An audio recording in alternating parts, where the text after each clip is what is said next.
রকম খাওয়া দাওয়া। আমরা গরিব মানুষ, তাই তৈরি ভাত খাবো।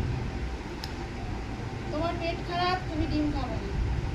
অ্যালার্জি, তোমার অ্যালার্জি হয়েছে, তুমি খাবে না। বমি করেছে।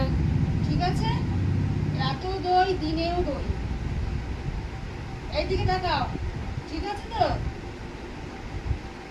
এরকম স্যাড হয়ে বসলে হবে না, রাতে মাংস ডিম কিছুই হবে না, মনে থাকে জানো। দই দিয়ে খেতে হবে, বুঝতে পেরেছো? এইদিকে তাকাও, বুঝতে পেরেছো তো? হ্যাঁ, বুঝতে পেরেছো, তুমি বুঝতে পেরেছো?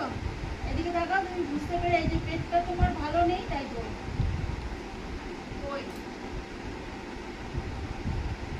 আম খাবে না কিন্তু এক চুলো, বাবার সাথে বসে বসে একটুকু আম খাবে না কিন্তু। আর রুটিও খাবে না, রুটি তো খাবেই না। হজম করতে পারে না।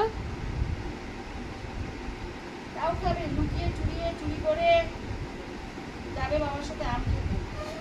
খবরদার যদি আম খেতে দেখি, খবরদার যদি আমি আম খেতে দেখি, তাহলে লেডির সাথে বাইরে বার করবো, বৃষ্টিতে ভিজে ভিজে ঘুরবো। ঠিক